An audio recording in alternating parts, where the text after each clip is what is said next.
এখানে লাল লাল করে কি রান্না করতেছে, তো চলো তোমরা একদম প্রথম থেকে শেয়ার করি। তো hello everyone, welcome to my channel. আমি সুস্মিতা, তোমরা লোক এফুসি নতুন একটা লং ভিডিও শেয়ার। তো এদিকে রান্না করে এফুসি আমি আই দিই, বাবা আনছে মাংস। তো মার এদিকে কই কি কি মাংস আনছে একটু দেখাই তো। তো মা এদিকে দেখাই দিতেছে, দেওয়া ওইদিকে মুরগির মাংস আনছে, তারপরে মুরগির তেল ছাল মানে যা কিছু আছে বাবা সব কিছু একদম কাইটা টাইটা ফ্রেশ করে লয়ে পড়ছে। তো মাইকে কে কইরা দেখাই দিতেছে, আর এদিকে আমি সাইড থেকে পেঁয়াজ রসুন আদা মানে যা যা লাগে আর কি মাংসর লাগিয়া, তো এদিকে আমি সব কিছু কাইটা টাইটা রেডি করে লইতেছি। মা এদিকে মাংস দইতে দইতে আমি এদিকে ভাত আর বেগুন ভাজিটা রান্না করে লইতেছি আগে। তো এদিকে আমার বেগুন ভাজিটা জিও কমপ্লিট। তো আমি সাইড থেকে দাঁড়িয়ে মারে কইতেছি, না তুমি আজকে মাংসটা রান্না করো। তো ওইদিকে মা ফার্স্টই তেল দিয়ে সেটা পেঁয়াজ দিয়ে দিতেছে, আর সাইড থেকে আমি কইতেছি না না এখানে তো তেজপাতা দেওয়া হয়েছে না। তো আমি সাইড থেকে গিয়ে তেজপাতা দিয়ে দিলাম, আর মা এদিকে টমেটো মশলা টসলা যা আছে সব কিছু একসাথে দিয়া সেলিতেছে কষে মা রান্না করে নেবো মাংসটা। তো মা এদিকে রান্না করতেছে আর আমি একটু ভিডিও করতেছি সাইড থেকে। তো অনেকটাই কষানি হয়ে গেছে প্রায়। তো মা ওখানে মাংসটি দিয়ে দিতেছে মশলাটার ভিতরে। তো তোমরা লোকে একটু একটু করে শেয়ার করতেছি, আর মার হাতের মাংসটা কিন্তু অনেকটাই টেস্ট, একদম সেই লেভেলের। গাইজ গেছিলাম রান্না করতে, তো মা তখনই রান্নার বয় দিয়ে ফুসছি। তো আমার তো আনন্দ, কারণ আমি রান্না করতে করতে আর ভাল লাগে না। তো রান্নাতে একটু ব্রেক ফেলে আমার অনেকটা আনন্দ লাগে। তখন বড় করে আইডি বাবা আনছে পাপড়, তখন আবারও গিয়ে আমি বেচলাম পাপড়। তো তোমরা লাগে পরে শেয়ার করুন।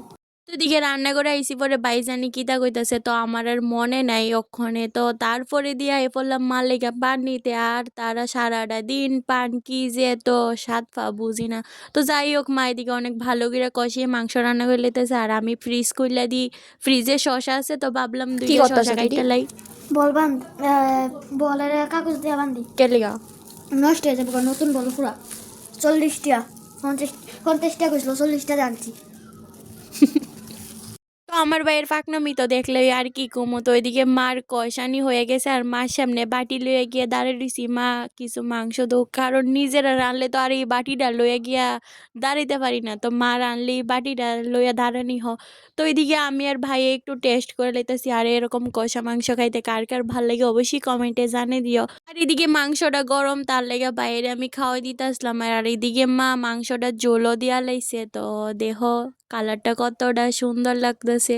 তো এদিকে মা রান্না প্রায় কমপ্লিট হয়ে গেছে, আর একটু মাখা মাখা করে সেটা মা রান্না করছে মাংসটা।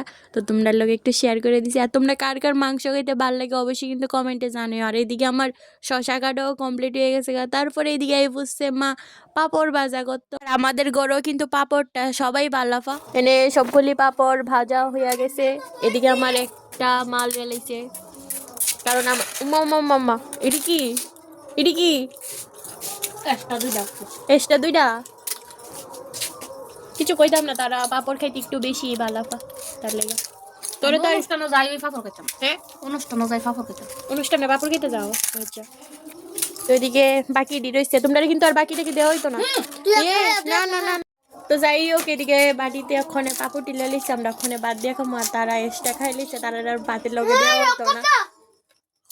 আর রাতে মা মাংসটা রান্না করছিল, আর আগে তো অনেক কিছুই রয়েছিল। তো তোমরা লোকে একটু একটু করে শেয়ার করে দিছি। তো আজকের মতন আমার ফুল ভিডিওটা এইটুকুই। তো তোমরাতে কার কার ভাল লাগছে অবশ্যই কিন্তু সুন্দর করে একটা কমেন্টে জানে যে, আর ভাল লাগলে লাইক কমেন্ট শেয়ারটা করে দিও। তো আজকের মতন সবাই টাটা।